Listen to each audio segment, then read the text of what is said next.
नमस्कार साथियों, विश्रांत एजुकेशन में आपका हार्दिक अभिनंदन है। साथियों, आज हम यूजीसी नेट और जेआरएफ का जो एग्ज़ाम अगले महीने होने वाला है उनकी क्लास शुरू करने जा रहे हैं। तो आप इस चैनल पर नए हैं तो इस चैनल को आप सब्सक्राइब कर दीजिए, क्योंकि अगले माह यूजीसी नेट और जेआरएफ का एग्ज़ाम है। तो मैंने सोचा भी इसकी तैयारी भी सभी साथियों की मजबूत हो, तो ये क्लास लेके आया हूँ। बहुत ही इम्पोर्टेंट प्रश्न है मनोविज्ञान के, यानी शिक्षण अभिवृत्ति एवं उसकी प्रकृति। यानी शिक्षण अभिवृत्ति क्या है और इसकी प्रकृति क्या है, इसके बारे में आज हम क्लास शुरू करने जा रहे हैं। तो आप तैयार हैं? तो आज का पहला प्रश्न है साथियों हमारे सामने, ये देखें कि पहला प्रश्न क्या है कि शिक्षण से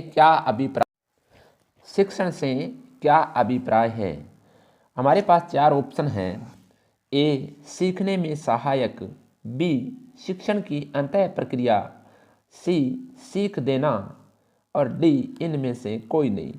तो शिक्षण से क्या अभिप्राय माना गया है कि शिक्षा सीखने में सहायक है, या शिक्षण की अंतः प्रक्रिया है, या सीख देना, या इनमें से कोई नहीं। तो जो हमारे पास ऑप्शन है इनमें से सही आंसर माना गया है कि शिक्षण से एक अभिप्राय है कि सीख देना। यानी सीख देना मतलब इसको आगे बढ़ाना, आगे इसको धीरे धीरे करके सभी के पास पहुंचाना, यानी सीख देना। सी आंसर हमारा करेक्ट आंसर होगा।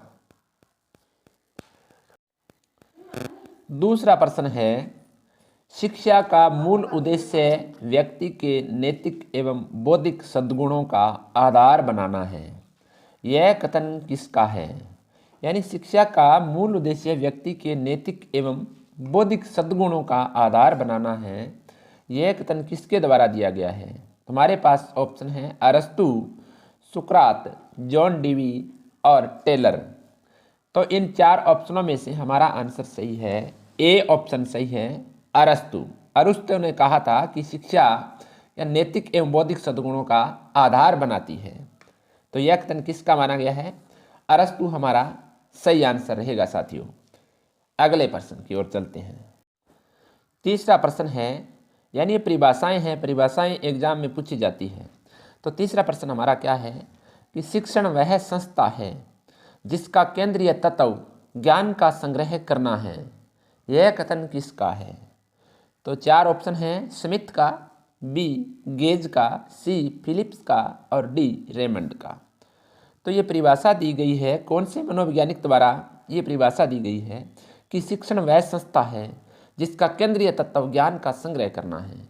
तो यह परिभाषा दी गई थी फिलिप्स के द्वारा दी गई थी।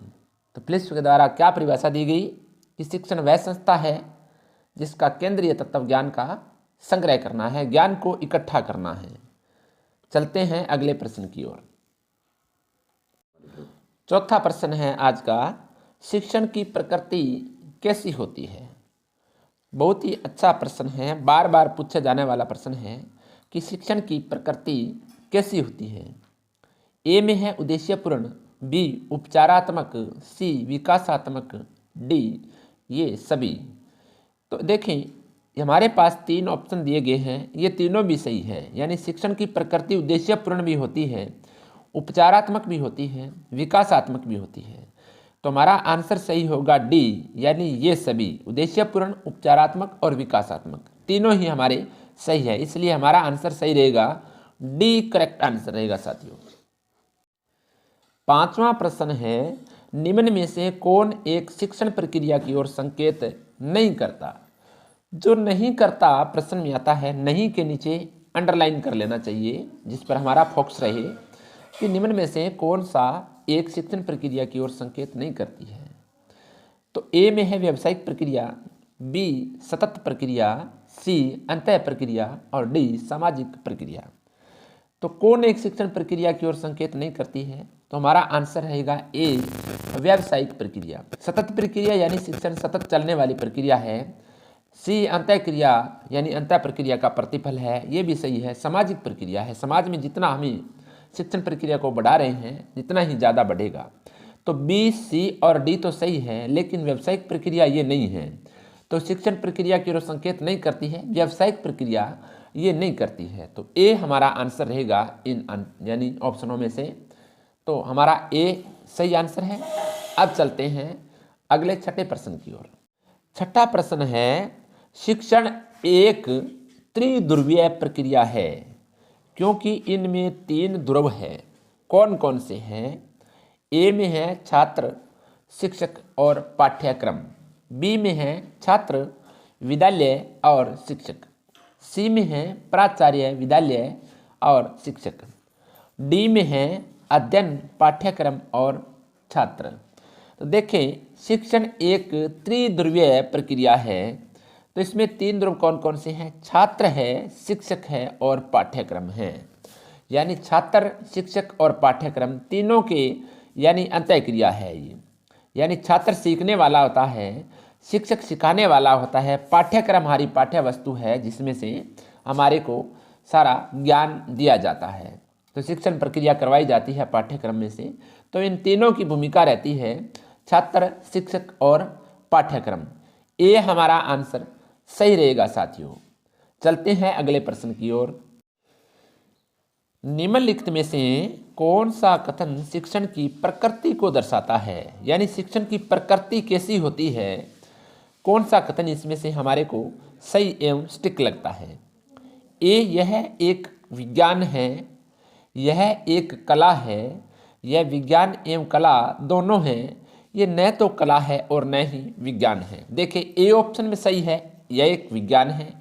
बी सही है, यह एक कला है। तो सी में इन दोनों को मिलाकर दे दिया कि यह विज्ञान एवं कला दोनों हैं। तो हमारा आंसर रहेगा सी, यानी शिक्षण की प्रकृति कैसी होती है, विज्ञान और कला दोनों ही हैं। तो सी हमारा आंसर साथियों एकदम सही रहेगा। बहुत बार प्रश्न पूछा गया है, रीट, सीटेट जो भी प्रश्न यानी एग्जाम होते हैं उनमें यह प्रश्न पूछा जाता है, बार बार पूछे जाने वाला प्रश्न है। तो ऐसे प्रश्न पर फोकस करनी चाहिए, ध्यान रखना चाहिए भी कौन सा प्रश्न पहले एग्जाम में पूछा गया है, आगे पूछे जाने की पूरी संभावना रहती है। तो हमारा आंसर सी करेक्ट रहेगा, यह विज्ञान एवं कला दोनों हैं। अब अगले प्रश्न 8 नंबर प्रश्न की ओर चलते हैं। 8वां प्रश्न है, दूसरों को सिखाने, दिशा निर्देश देने एवं उन्हें निर्देशित करने की प्रक्रिया ही शिक्षण है। उपरोक्त कथन किस विद्वान से संबंध है? यानी एक परिभाषा दी गई है कि दूसरों को सिखाने, दिशा निर्देश देने एवं उन्हें निर्देशित करने की प्रक्रिया ही शिक्षण है। तो यह कथन किसका है? रियांस का, गेज का, या पीओ स्मिथ का, या टेलर का? तो हमारा आंसर रहेगा साथियों इसमें ए आंसर हमारा सही है। रियांस ने यह कथन दिया था कि दूसरों को सिखाने, दिशा निर्देश देने एवं उन्हें निर्देशित करने की प्रक्रिया ही एक शिक्षण है। तो ए हमारा आंसर सही रहेगा। बहुत ही अच्छी परिभाषा रियांस के द्वारा दी गई है। तो हमें ध्यान रखना है, ऐसी परिभाषाएं पूछी जाती है। हर एग्जाम में 2 या 3 परिभाषाएं पूछी जाती है, इनको ध्यान से अध्ययन करना है। चलते हैं साथियों अगले प्रश्न की ओर। 9 नंबर प्रश्न। 9वां प्रश्न है, परिभाषा है ये, शिक्षण से मेरा अभिप्राय बच्चे और मनुष्य के शरीर, मन और आत्मा में विद्यमान सर्वोत्तम गुणों का सर्वांगीण विकास करना है। यह कथन किसका है? सर्वांगीण विकास नाम आ गया तो हमें ध्यान लगना चाहिए भी कौन सा हमारा आंसर होगा। तो 4 आंसर हैं, सर्वपल्ली राधाकृष्णन, जवाहरलाल नेहरू, महात्मा गांधी, अब्दुल कलाम आज़ाद। तो परिभाषा दी गई है कि शिक्षण से मेरा अभिप्राय बच्चे और मनुष्य के शरीर, मन और आत्मा में विद्यमान सर्वोत्तम गुणों का सर्वांगीण विकास करना है। तो यह कथन दिया गया है महात्मा गांधी के द्वारा दिया गया है। बहुत ही अच्छा प्रश्न है। यानी शिक्षण से मेरा अभिप्राय क्या बताया गया है कि बच्चे और मनुष्य के शरीर, मन और आत्मा में विद्यमान सर्वोत्तम गुणों का एक सर्वांगीण विकास करना है। तो सर्वांगीण विकास करना किसका कथन है? महात्मा गांधी का है। तो आज का अंतिम प्रश्न है 10वां प्रश्न।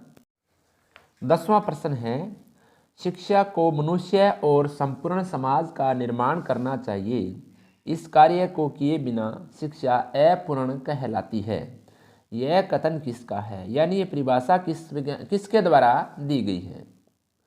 जवाहरलाल नेहरू के द्वारा, या महात्मा गांधी के द्वारा, या डॉक्टर राधाकृष्णन के द्वारा या अरस्तु के द्वारा दी गई है। तो हमारा आंसर सही रहेगा साथियों सी, डॉक्टर राधाकृष्णन।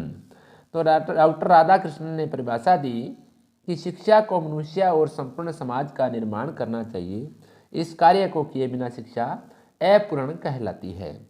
तो साथियों बने रहें विश्रांत एजुकेशन चैनल पर, आपको बहुत ही अच्छे अच्छे प्रश्न मिलते रहेंगे जो आगे नेट जो JRF का एग्ज़ाम होगा उसमें आने योग्य प्रश्न हैं।